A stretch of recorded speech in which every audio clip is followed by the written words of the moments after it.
Welcome everyone to my Arlecchino build guide. In this guide, I will briefly go over Arlecchino's kit, artifacts, main and substats, and lastly, go over weapons. Keep in mind that Arlecchino is still in beta, and a lot of things are very likely to change. As such, I would recommend waiting a bit before making any decisions regarding Arlecchino, as things may change by the time she's out. Information and calculations in this video are only accurate as of the making of this video. But, without further ado, let's get right into her kit. Arlecchino is a 5-star pyro damage dealer. She scales on attack, wields a polearm, and has a crit damage ascension bonus. Arlecchino's kit revolves around gaining a bond of life to increase her damage. If you are interested in an explanation of her kit, I would recommend you watch my kit explanation video, but keep in mind that some parts of Arlecchino's kit are a bit outdated. Arlecchino's normal attacks can be infused with pyro if you have a bond of life worth 30% or more of HP. This infusion cannot be overridden. When in this state, normal attack damage will be increased by the current bond of life percentage, and each hit will decrease the bond of life by 4%. A bond of life can be gained through multiple ways, such as Arlecchino's skill and burst. Arlecchino's skill deals pyro damage to nearby opponents and applies a blood debt to affected opponents. If there are any existing bonds of life on Arlecchino, she will heal them by an amount equal to 200% of the bond of life. Enemies marked by a blood debt will take pyro damage every 3 seconds for a 30-second duration. Using Arlecchino's charged attack will consume the blood debt and grant a bond of life worth 20% of max HP. The maximum bond of life percentage gained this way cannot exceed 80%. This skill has a cooldown of 15 seconds. Arlecchino's burst deals AoE pyro damage and grants a bond of life worth 15% of max HP. Her burst has an energy cost of 60 and a cooldown of 15 seconds.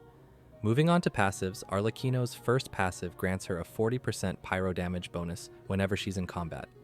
Additionally, Arlecchino can only receive healing from her skill. The second passive allows the blood debts from Arlecchino's skill to have levels. A level can be gained every 3 seconds. The bond of life is on an enemy. Up to a maximum of 3 levels can be gained. Consuming a level 1 blood debt will grant a bond of life worth 20% of max HP, and a level 3 blood debt will grant a 70% bond of life. Defeating an enemy marked by a blood debt also grants a 70% bond of life. And lastly, the third passive grants 1% elemental and physical resistance for every 100 attack over the first 1000 attack, up to a maximum of 20% resistance. With her kit out of the way, I would like to firstly explain the different assumptions I'm using to calculate Arlecchino's damage. In most cases, you will want to stack Arlecchino's bond of life to increase her normal attack damage. Because of that, you will firstly want to start your rotation by marking an enemy with a blood debt by using Arlecchino's skill. This way, you can start stacking the blood debt level and start your team rotation. Then use her burst to again stack the bond of life. Next, use Arlecchino's charged attack to consume the blood debt and gain the pyro infusion. And lastly, start normal attacking until the bond of life and team buffs last. This way we can stack Arlecchino's bond of life and maximize her normal attack damage. Additionally, when it comes to calculations, I am running a team with either Bennett or Chevreuse, who both give a lot of attack buffs, which favors lower base attack weapons. Another thing I want to touch on before going over builds is running a Chevreuse team or a vaporize team. Both teams I calculated use Bennett. A Chevreuse team can run either Fischl or Yae Miko as the Electro sub DPS, while the vaporize team runs Kazuha and Yelan. Both teams could make use of a shielder though.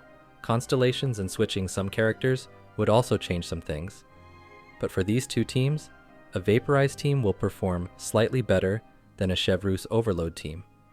However, the gap between the two teams is not significant, and which team you want to run is up to you. You could also run a team with no reactions at all. Throughout the guide, I will provide builds for both teams and playstyles.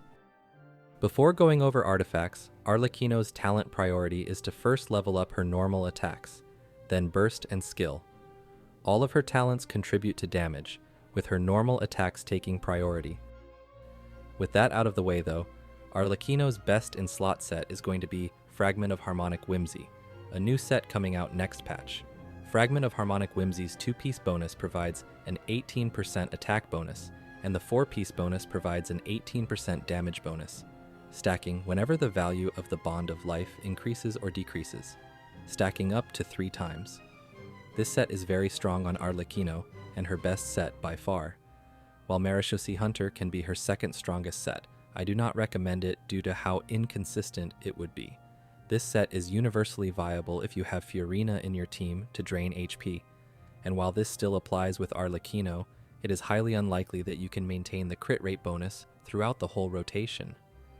Arlecchino cannot receive any healing outside of her skill, and therefore this set will not work when Arlecchino's HP drops down to 50% with Fiorina's HP draining.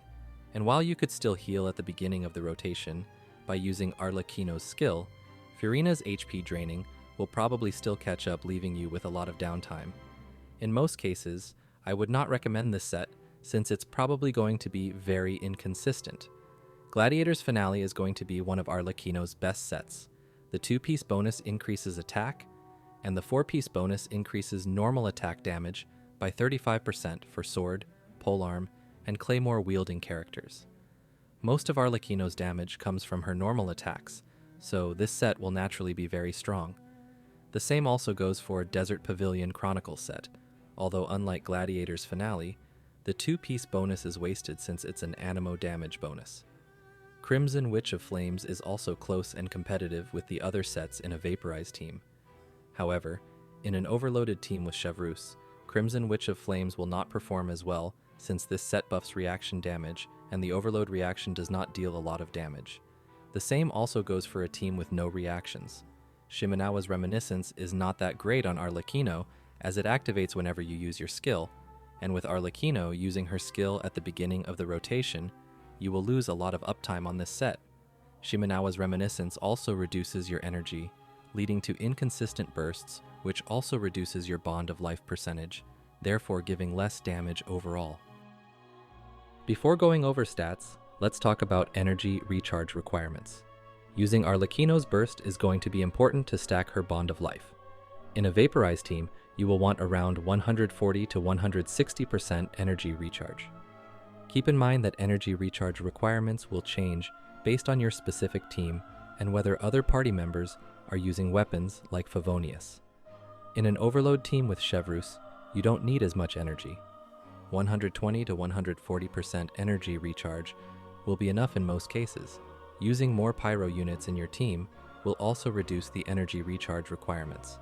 Moving on to main stats, in a vaporize team, using either an attack sans or an elemental mastery sans is viable. As far as I know, Arlecchino applies pyro on a standard cooldown, which does not allow her to trigger vaporize on every hit, unlike Hu Tao for example. Therefore, using an attack sans is slightly better, around 4% better. You can still use an elemental mastery sans if you have better substats. In teams, aside from a vaporized team, using an attack sans is better.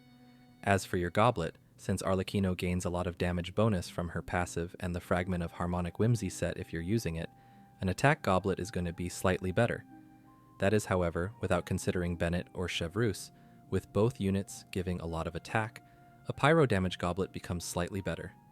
Overall, both options are viable and pretty close to each other.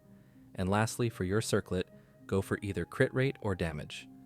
As for substats, you will want energy recharge until your target is met, crit rate and damage, attack, and elemental mastery if you're playing a vaporized team. Moving on to weapons, Arlecchino's signature weapon, Crimson Moon Semblance, is going to be her best in slot. This weapon has a high base attack and a crit rate stat. Through its effect, you gain a Bond of Life worth 25% of max HP when a charged attack hits an opponent. Additionally, if the character using this weapon has a Bond of Life, you gain a 12% damage bonus. If the Bond of Life is worth or greater than 30% of max HP, this damage bonus will be increased by a further 20%. Overall, a strong weapon and her best in slot. And for anyone wondering, this weapon will give you slightly more damage than the current C1, although it could also be much more costly. But don't feel forced to pull for this weapon, as there are a lot of other decent 5 stars and free-to-play options. Primordial Jade Winged Spear is a decent option that has the same base stats as Crimson Moon's Semblance, and through its effect gives additional attack and damage bonus. Overall, a strong option and usually her second best.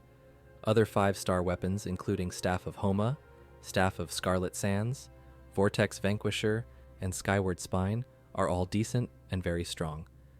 Between the two Battle Pass options, Deathmatch is slightly better than Ballad of the Fjords. Ballad of the Fjords is only viable in a vaporize team, as it requires your party to have characters of 3 different elements. Therefore, it does not work in a Chevreuse team or a Monopyro team. Overall, Deathmatch is a strong option, and the best 4-star, although it only comes from the Battle Pass. White Tassel is a 3-star weapon that gives crit rate through its stat, and normal attack damage bonus through its effect. At R5, the normal attack damage bonus is 48%. This is huge for Arlecchino, as she deals most of her damage from normal attacks. Being a 3-star weapon, you can easily get this to Refinement rank 5. White Tassel at R5 is a strong free option and better than many 4 stars, bar Deathmatch. Other 4-star options like Blackcliff Pole are decent, but not better than an R5 White Tassel. If you're interested in how these weapons perform in a Chevreuse team, they're mostly the same. However, elemental mastery weapons and reaction buffing weapons will perform worse. But that's all from this guide. Keep in mind that Arlecchino is still in beta, and many things are very likely to change. Thank you for making it till the end, and thank you for watching.